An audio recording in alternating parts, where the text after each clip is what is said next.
De retour sur Smart Tech, on est avec Guillaume Monteux en plateau, président de Gatsby, pour votre séquence Game Business. Bonjour Guillaume Monteux. Bonjour Cécilia. Alors cette semaine, on commence par une news que vous aviez commencé à développer la semaine dernière et qui concerne le monde de la publicité dans les jeux vidéo. Et oui, la société Simulmedia annonce avoir créé sa plateforme de distribution de publicité Player One pour les jeux free-to-play PC et l'avoir proposé à Electronic Arts pour ses jeux de e-sport. Alors c'est quoi la vocation d'un jeu free-to-play ?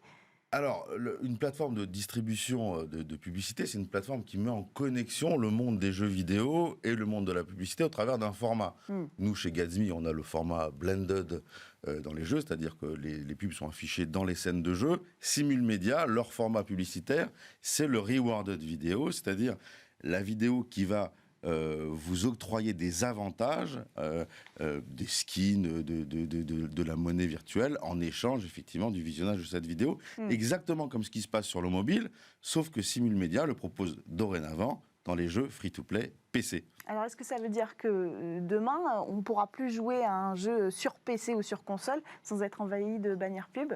Bon, en tant que joueur, franchement, j'espère pas. Oui. Parce que pour les jeux payants, quand on a payé 20, 40, 70 euros pour un jeu, c'est pas pour être bombardé, pour être bombardé de pubs. Oui. En revanche, dans les jeux free-to-play, qu'on peut jouer gratuitement, la publicité se comprend un peu plus, et notamment par les joueurs.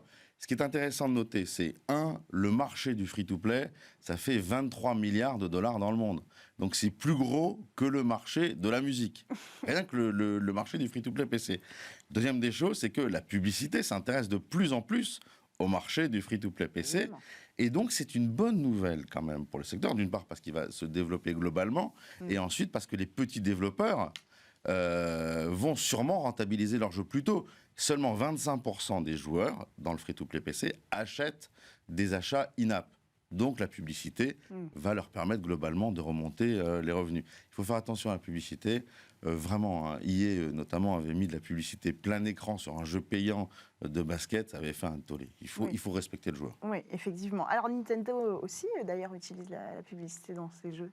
Oui, alors Nintendo. Alors c'est pas la première fois que Nintendo fait de la publicité dans les jeux. On avait vu Mario Kart et la marque de luxe de voitures. Oui. Aujourd'hui, c'est Mario qui s'associe à une montre de luxe connectée faite par Tag Heuer. D'accord. Alors un petit peu comme on avait Mickey, vous savez, je ne sais pas si vous vous souvenez, qui dans les Apple Watch montre les heures, voilà, avec ses bras. Ben là, on a la même chose, un Mario qui va montrer l'heure avec ses bras.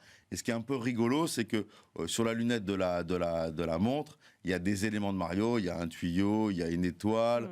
Et en fait, chaque fois qu'on progresse dans ces objectifs quotidiens, notamment typiquement de marche, et ben en fait, il y a des interactions entre Mario et ces éléments-là. Bref, c'est très sympa, très ludique. Et la montre coûte 2000 euros. 2000 euros pour cette montre connectée Tag Heuer. Sold out. On ne peut plus la trouver, ni sur Internet, ni partout. Donc voilà, c'est plutôt rigolo. C'est peut-être la solution pour les studios d'aller plutôt s'exporter eux que d'importer la pub dans leur jeu. Alors une autre actualité, Steam annonce l'arrivée d'une nouvelle console. Ah oui, une nouvelle console, c'est toujours sympa. Ça fait toujours plaisir. Le 15 juillet dernier, donc Steam nous annonce son Steam Deck, une console connectée, notamment à Steam, leur plateforme de distribution de jeux sur PC, très connue, et la console est censée nous faire jouer à tous les jeux AAA pour le PC, et ce, en mobilité. Et ça, c'est plutôt sympa, et c'est presque une nouvelle.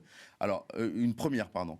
Alors, c'est pas une première pour Valve dans le domaine du hardware, et ça a toujours été un peu compliqué pour Valve. Vous vous souvenez peut-être, en 2015, ils avaient sorti la Steam Machine, qui était une espèce de PC de salon, qui a fait un vrai four, ils ont arrêté 2 ans après.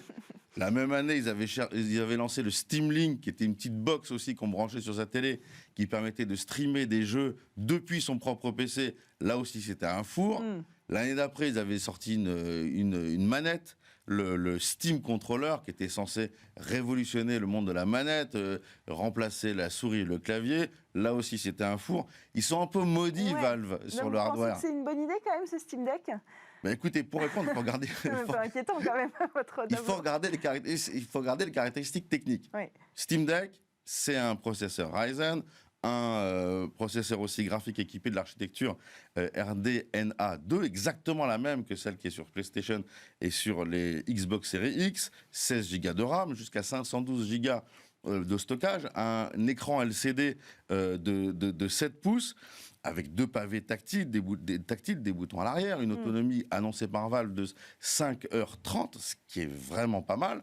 La console portable est dockable, c'est-à-dire qu'on peut y jouer aussi sur son téléviseur. Donc sur le papier, elle paraît quand même pas mal et elle s'annonce en vrai rival, encore une fois sur le papier, de la Switch OLED qui sort le 8 octobre prochain. Et pour les jeux, en 2 mots, comme ça on pourra conclure. Écoutez, en deux mots, sur les jeux, le Steam Deck, normalement, doit permettre de jouer à tous les jeux PC. Oui. Donc ça, c'est quand même les AAA, ceux qui sont le plus gourmands en ressources. Donc ça, c'est quand même une très bonne nouvelle versus Nintendo, dont le nombre de jeux est relativement limité, on va dire en comparaison. Oui. Un prix qui est relativement raisonnable. Oui.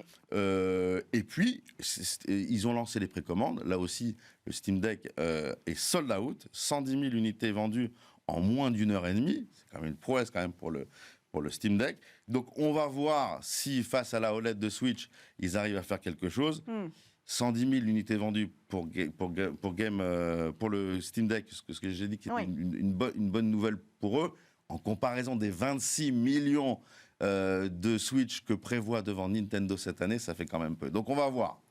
Alors pour terminer, très rapidement, vous vouliez parler de Netflix qui se lance dans le monde des jeux vidéo. Netflix, ce sera la conclusion. Écoutez, il y a un développeur qui s'appelle Steve Moser qui a fouillé dans le code de l'application iOS de Netflix et qui a trouvé le nom d'un nouveau service de streaming de jeux vidéo, Shark, un logo et puis des manettes PlayStation cachées dans le code de l'application Netflix.